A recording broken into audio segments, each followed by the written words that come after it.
ourselves only at the cost of someone else? If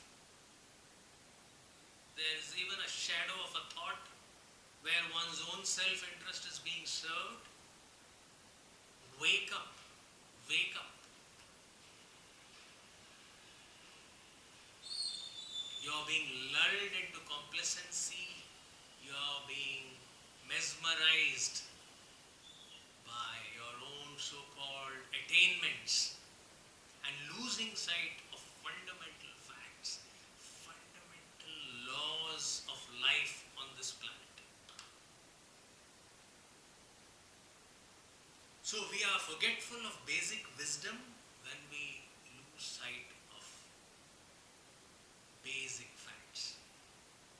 So let's not get lulled into complacency by our so-called great achievements of economics and science and technology. Let us remind ourselves that we are interconnected, not merely with each other as human beings on this planet, but also with the whole of life on this planet. And we become forgetful of these things when we are divorced from nature, when we are divorced from each other, and sometimes we even get alienated from our own inner feelings. So this global crisis compels us to re-examine these things, to look at life in a larger perspective.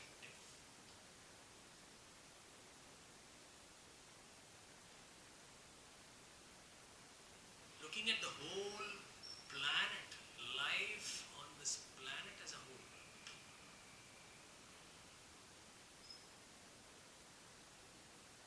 And if we can learn this lesson, the pandemic would have taught us a great lesson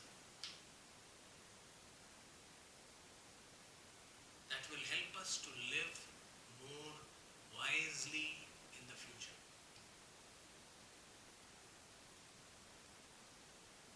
And is the human being the most intelligent creature on this planet? Do you think so? With this pandemic all around, do you really think so? Pause and ponder. Think again. Even the stupidest creature will not sabotage its own survival, as we have done. What is wrong with us? Human beings all over the world. Wake up, wake up.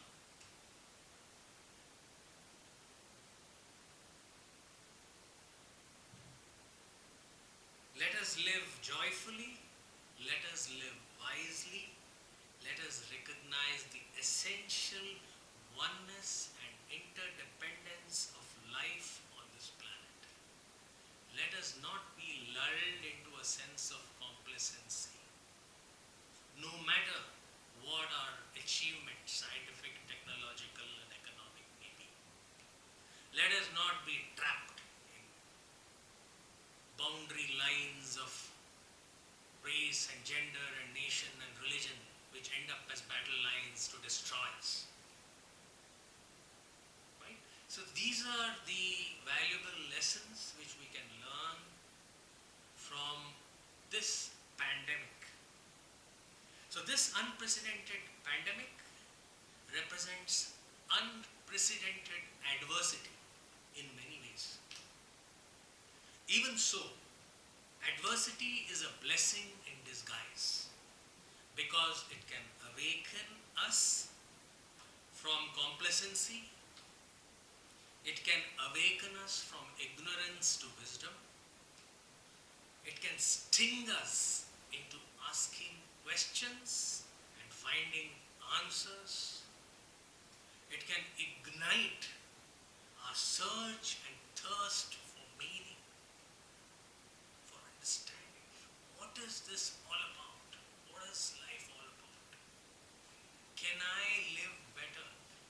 Does my life have meaning? Can we live in a better way? If so, how? So it can ignite search and thirst for meaning. Most importantly, it can compel us to transcend innumerable man-made barriers